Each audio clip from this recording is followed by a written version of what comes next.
चले जाना और बीच में कहाँ रुकने का कोई स्थान है? तुम गए ही नहीं। तो गए नहीं तुम, या तो तुम छलावा करोगे किसी के साथ, ये कुछ नहीं, मार्ग में थोड़ा नहीं करो, बर्फ गिरेगी तुम बुरा मत करो, तुम्हें बढ़ना है, बढ़ते रहना है और गौमुख पहुंचाना है। ये छल है, ये गुरु का छल, क्यों गुरु ने देखा ही नहीं गौमुख, और देखा होगा तो वो कहेगा कि तुम्हें चिंता करने की जरूरत नहीं है, तुम गंगोत्री के आगे पैदल रास्ता है, पैदल रास्ते आओगे तो पहले चीड़वास आएगा, जब चीड़ों का घना जंगल था इसलिए चीड़वास ना पड़ा, फिर भोजवासा स्थान आएगा जब भोजपत्र के बहुत पेड़ थे, फिर लाल बाबा का आश्रम है, वहां रात विश्राम कर लेना, वहां रात को तुम्हें भोजन मिलेगा, सोने के लिए कंबल मिलेंगे, और उसके बाद में वहां से केवल 8 किलोमीटर आगे जाओगे तो गोमुख तुम्हें साथ दिखाई दे जाएगा, फिर वापिस लाल बाबा रास्ता बता देगा, क्यों वो देख चुका है।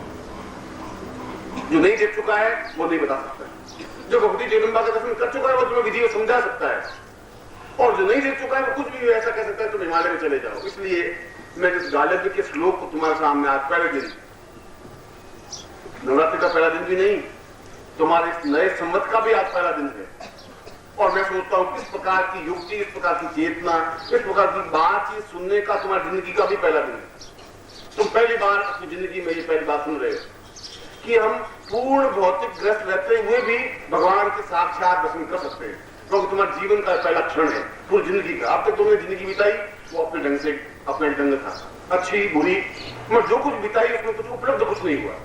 दुख और वेदना और परेशानियां और बाधाओं और अड़चनों और बीमारियों के अलावा तुम्हारे पास कोई पूंजी नहीं बची, आनंद नहीं बच पाया, सुख और सौभाग्य नहीं मिल पाया। एक भी व्यक्ति ऐसा नहीं है जो ये कह सके कि कहीं कोई तृप्ति नहीं है, कोई तकलीफ नहीं, ऐसा नहीं है।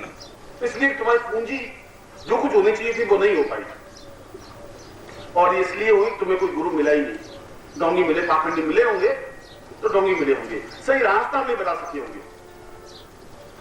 इसलिए पूर्ण भौतिक जीवन व्यतीत करते हुए भी हम अपने जीवन को, उस गालिब ऋषि ने कहा कि हम अपने जीवन में उस स्टेज को प्राप्त करें कि हम प्राणों को पूर्ण तेजस्वीता बना दें, आंखों में वो चमक क्षमता प्राप्त कर दें, और उस पूरे शरीर में एक प्रसन्नता, एक आह्लाद, एक खुशी,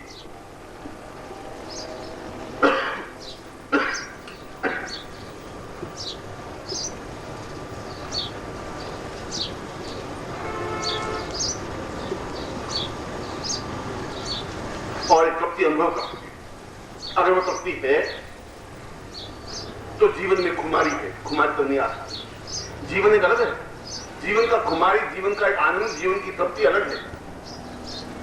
वो तब होता है चक्षुरुन्मीलितम येन, जब तुम्हारे शरीर में कोई शरीर उतरे, जब तुम्हारी आंखों में चक्षुरुन्मीलितम, आंखों के अंदर कोई आंखें उतर जाए, तो उन आंखों के माध्यम से तुम उसको देख सकते हो जो आंखें उसको देखने की अभ्यस्त हैं।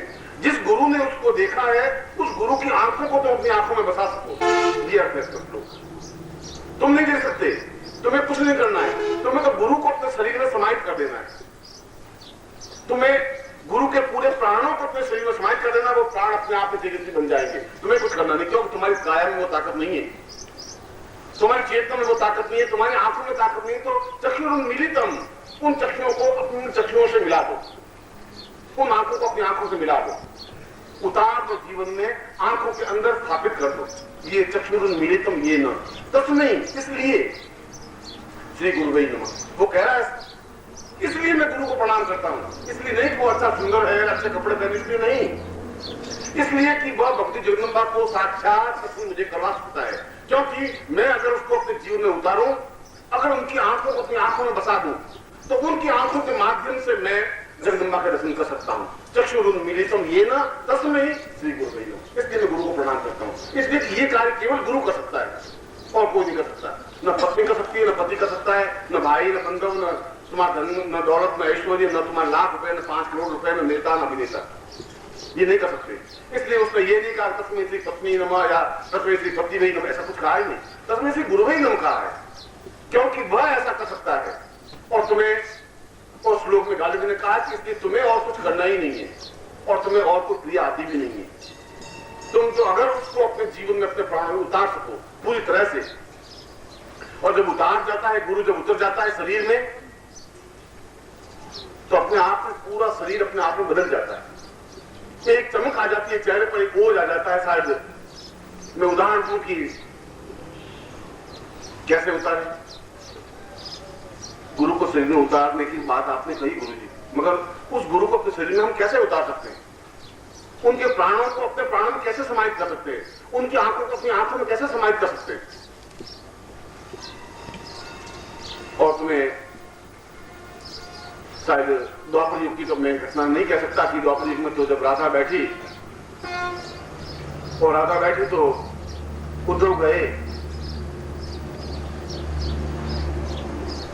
तो उद्धव तो बहुत ज्ञानी और राधा तो पहली क्लास में पढ़ी लिखी नहीं, तो आई भी आता नहीं था राधा को। उद्धव ने कहा कि तुम उस कृष्ण का मोह छोड़ दो। 3 साल तो हो गए, जब 3 साल में उसने पलट करके तुम्हें देखा नहीं, कृष्ण ने भेजा था उद्धव को राधा के पास, क्योंकि उद्धव बहुत ज्ञानी, बहुत ज्ञान की ब्रह्म क्या होता है कृष्ण तुम नहीं समझते, ब्रह्म जानन्ति वही सा वह ब्रह्मा स चैतन्य। कृष्ण का वो सब सही है, मैं सुन लिया। तुम एक काम करो, तुम जाकर के राधा को समझा के आ जाओ कि तुम ब्रह्म की उपासना करो, उस कृष्ण को छोड़ो। तो मैं तो बाद में समझूंगा, उसको पहले समझा के आ जाओ। उसने कहा ठीक है। उस मूर्ख वो तो पढ़ी लिखी नहीं है, उसको समझाने में क्या टाइम लगेगा? हो गए।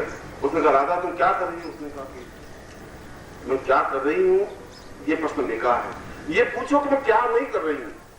मैं हर क्षण उस कृष्ण को भोजन करवा रही हूँ, उसको बात कर रही हूँ, उसके सामने बैठी हुई हूँ, उसका चिंतन कर रही हूँ, उसको प्यास लग जाती है तो पानी पिला देती हूँ, थक जाता है तो पाँव दबा देती हूँ, और रात्रि को विश्राम के लिए पलंग बिछा देती हूँ, पाँव दबाती हूँ, सुला देती हूँ, और सुबह टाइम पे जगा देती हूँ। भगवान कृष्ण तो तुम्हारे यहाँ से गए हुए 3 साल हो गए, 3 साल और 300 साल और 3000 साल तुम्हारे लिए गणना है, काल की गणना, मेरे लिए तो कोई गणना नहीं। शाम हो गई तो राधा ने कहा कि तुम उद्धव कहाँ जाओगे, रात में यही सो जाओ। तो कुटिया थी, कुटिया में राधा सोई हुई थी, बाहर कुटिया के बाहर उद्धव भी सो गए। उद्धव सो गए तो रात को 9 या 10 या 11:30 या 10-11 बजे तो कृष्ण कृष्ण कृष्ण कृष्ण कृष्ण कृष्ण की आवाज आ गई। कृष्ण की आवाज है, रात को कहां से आ गई?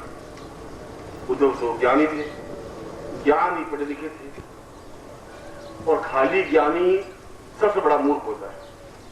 जो केवल ज्ञान ही जानता है वह तो ठीक वैसा ही होता है जो एक पोथी पढ़ी हुई रखी हुई होती है। तुम्हें जब इम्तिहान देना होता है मैट्रिक का, तो बस पूरे पन्ने रटे हुए होते हैं और जाकर उतार देते, तुम्हें कुछ न तो ज्ञान।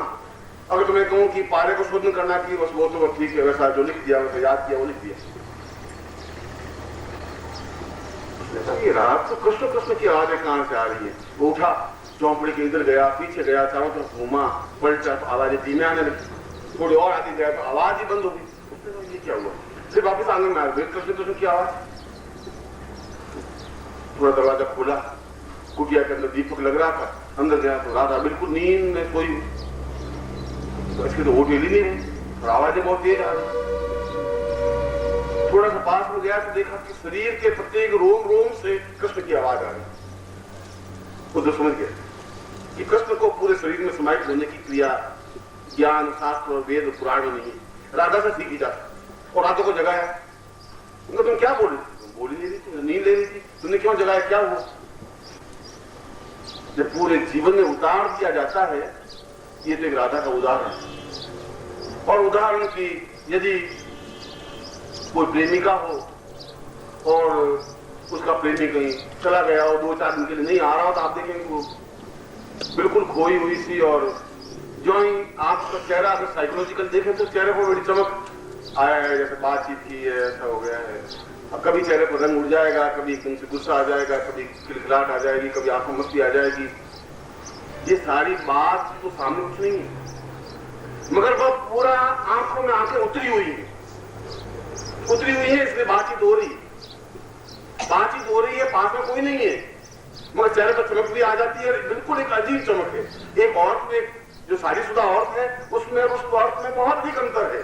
उसके चेहरे की चमक बिल्कुल दूसरी है, उसकी चमक बिल्कुल दूसरी है, क्योंकि उसने उसको पूरी तरह से अपने शरीर में समाहित किया हुआ है, इसलिए उसकी चमक बिल्कुल अलग है।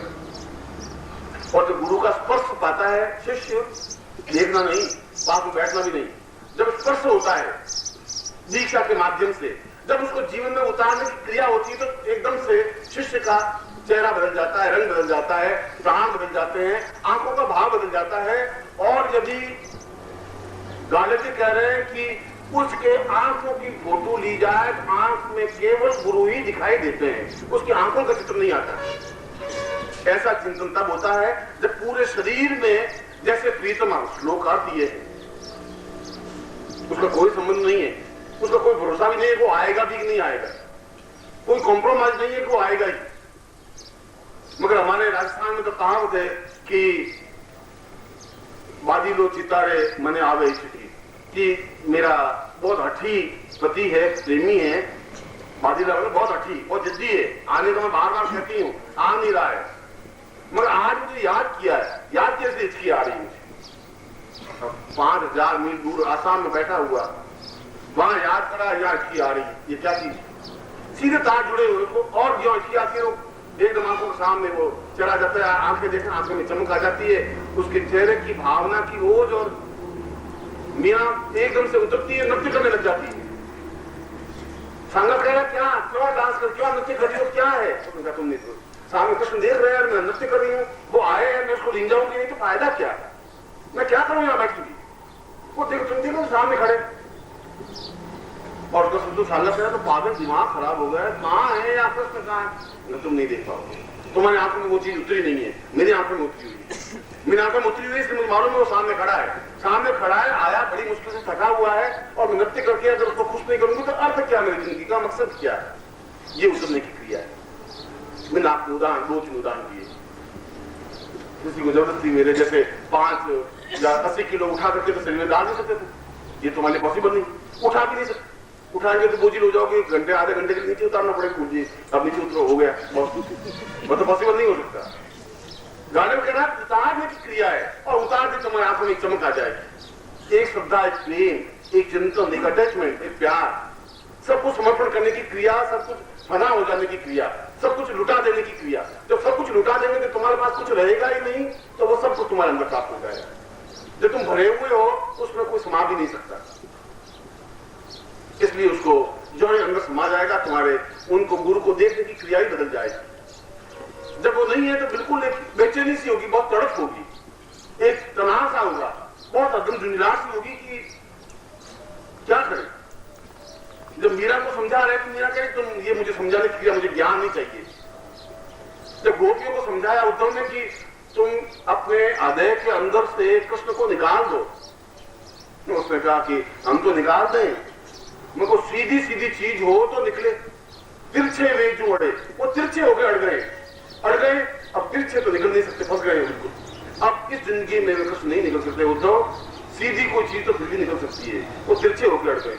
हाँ, हमारे बस की बात नहीं है, तुम ज्ञानी लोग, तुम किसी को निकाल भी सकते हो, बसा भी सकते हो, 1000 बार बसा सकते हो, तुम तो वैश्या हो उद्धव, तुम मनुष्य नहीं हो। उद्धव का सारा ज्ञान नहीं थी उद्धव, वे गोपियां शायद ज्यादा ज्ञानवान थी, वो पढ़ी लिखी नहीं थी, उनको कोई गायत्री मंत्र भी नहीं आता था, उस राजा ने कोई शास्त्र वेद पुराण पढ़े नहीं थे, मगर उसने जो क्रिया की आज 5000 साल बाद भी तुम्हें मुझको याद है, क्योंकि उन्होंने उस रास्ते को अपनाया जो गालिब ने कहा कि तुम अपने जीवन में उन आंखों को, उन प्राणों को, उन चेतना को, उन स्वप्नों को, उन दिव्यों को अपने अंदर उतार लो, उसके माध्यम से तुम सब कुछ प्राप्त कर सकोगे।